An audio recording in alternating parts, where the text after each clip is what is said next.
દોસ્તો, પ્રોગ્રામિંગની દુનિયામાં આપનું સ્વાગત છે. આજે આપણે બે મોટા ખેલાડીઓ વચ્ચેની ટક્કર જોવાના છીએ. એક બાજુ છે એસેમ્બલી. સમજો કે મશીનના દિલ સાથે સીધી વાત કરે છે. અને એની સામે છે એમ્બેડેડ સી, જે સ્પીડ અને સિમ્પ્લિસિટીનું પરફેક્ટ બેલેન્સ છે. તો ચાલો જોઈએ આ મુકાબલામાં કોનો હાથ ઉપર રહે છે. આને સમજવા માટે ચાલો એક મસ્ત ઉદાહરણ લઈએ. ધારો કે એકદમ હાઈ-ટેક ડ્રોન બનાવવાનું છે. એની ઉડાનની સ્પીડ, એની ચોકસાઈ બધું જ એના કોડ પર ટકેલું છે. અહીંયા 1 મિલિસેકન્ડની ભૂલ પણ ભારે પડી શકે છે, સીધો અકસ્માત. તો સવાલ એ છે કે આવી ક્રિટિકલ સિચ્યુએશનમાં કઈ પ્રોગ્રામિંગ લેંગ્વેજ પર ભરોસો કરવો? તો આ રહ્યા આપણા બે સ્પર્ધકો. પહેલી છે એસેમ્બલી લેંગ્વેજ. એ સીધી હાર્ડવેર સાથે વાત કરે છે, જાણે કે એ મશીનની પોતાની માતૃભાષા હોય. અને બીજી બાજુ છે એમ્બેડેડ સી. આ એક એવી લેંગ્વેજ છે જે ડેવલપરનું કામ એકદમ સહેલું કરી દે છે, પણ પરફોર્મન્સમાં કોઈ કમી નથી આવવા દેતી. ચાલો તો શરૂ કરીએ આપણો પહેલો રાઉન્ડ, ડેવલપરનો એક્સપિરિયન્સ. અહીં આપણે એ જોશું કે જે માણસ કોડ લખી રહ્યો છે એના માટે કઈ લેંગ્વેજ વધારે સહેલી છે. કારણ કે એક વાત તો પાક્કી છે, ગમે તેવી જોરદાર ટેકનોલોજી હોય પણ જો એને વાપરવી જ અઘરી હોય તો એનો શું ફાયદો? જુઓ, અહીં ફરક એકદમ સાફ દેખાય છે. એસેમ્બલીનો કોડ જુઓ, કોઈ અઘરા કોયડા જેવો લાગે છે, બરાબર? એને સમજવો અને વાંચવો બહુ મુશ્કેલ છે. હવે એની સામે એમ્બેડેડ સીને જુઓ. એનો કોડ તો સાવ સાદા અંગ્રેજી જેવો લાગે છે, એકદમ સરળ અને સમજવામાં સહેલો. હવે આનો સીધો મતલબ શું થયો? સિમ્પલ છે. જે ભાષા સમજવામાં અઘરી હોય એમાં કોડ લખવામાં ટાઈમ પણ વધારે જ લાગે. એસેમ્બલીમાં કોડિંગ એટલે ધીરજ અને સમયનો ખેલ, જ્યારે એમ્બેડેડ સીમાં તો પ્રોજેક્ટ ફટાફટ પૂરા થઈ જાય છે. અને હા, કોડિંગ હોય ત્યાં ભૂલો તો થવાની જ, એ તો પાર્ટ ઓફ ધ ગેમ છે. પણ એસેમ્બલીમાં કોઈ ભૂલ થઈ હોય ને, તો એને શોધવી એટલે સમજો કે ઘાસના ઢગલામાંથી સોય શોધવા જેવું કામ છે. બહુ જ અઘરું. જ્યારે એમ્બેડેડ સીમાં ભૂલો શોધવી અને એને ઠીક કરવી એ પ્રમાણમાં ઘણું સહેલું કામ છે. તો પહેલો રાઉન્ડ તો સાફ એમ્બેડેડ સી જીતી ગયું. પણ હવે વારો છે બીજા રાઉન્ડનો, અને આ રાઉન્ડ છે હાર્ડવેર સાથેના કનેક્શનનો.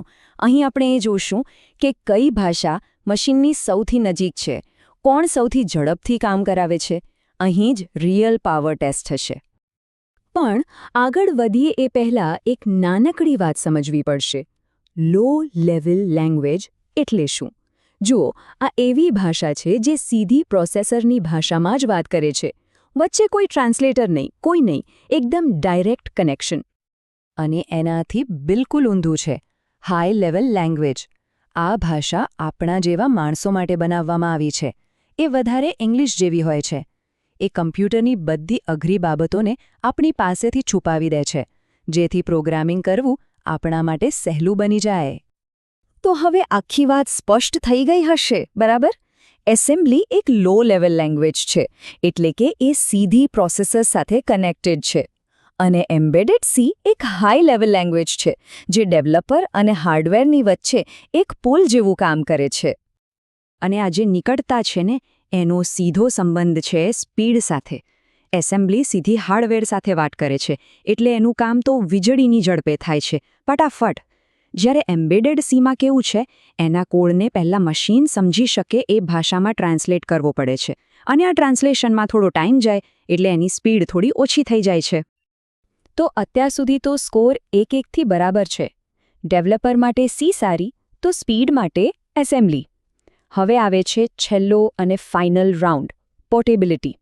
એટલે કે કઈ ભાષા વધારે ફ્લેક્સિબલ છે. એકવાર કોડ લખી દીધો તો શું એ અલગ-અલગ મશીનો પર ચાલશે? ચાલો જોઈએ. જુઓ, એસેમ્બલીનો કોડ તો છે ને એકદમ તાળા ચાવી જેવો છે. એક તાળા માટે એક જ ચાવી, મતલબ કે એક ચોક્કસ પ્રોસેસર માટે જ બનેલો હોય છે. જો પ્રોસેસર બદલાયો તો બસ આખો કોડ નવેસરથી લખવો પડે. જ્યારે એમ્બેડેડ સીનો કોડ વધારે ફ્લેક્સિબલ છે. થોડા ઘણા ફેરફાર કરીને એને તમે ઘણા બધા અલગ-અલગ હાર્ડવેર પર ચલાવી શકો છો. તો આટલી બધી ચર્ચા પછી આખરે વિજેતા કોણ?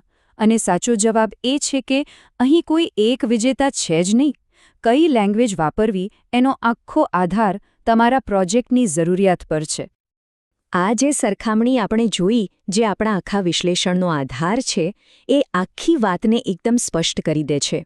દરેક લેંગ્વેજની પોતાની તાકાત છે અને પોતાની નબળાઈઓ પણ છે. એટલે સવાલ એ નથી કે કઈ લેંગ્વેજ બેસ્ટ છે. સાચો સવાલ એ છે કે આપણા કામ માટે કઈ લેંગ્વેજ બેસ્ટ છે. તો ચાલો શરૂ કરીએ એસેમ્બલીથી. એને ક્યારે પસંદ કરવી?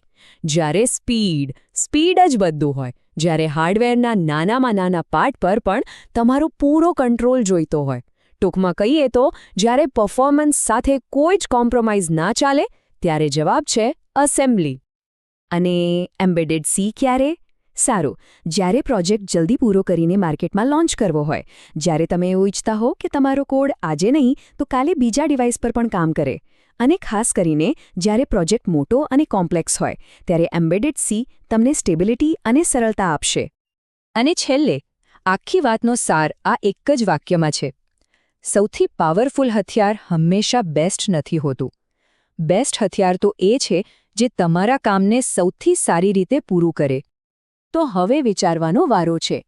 કોઈ પણ નવા પ્રોજેક્ટ માટે પ્રાથમિકતા શું હશે?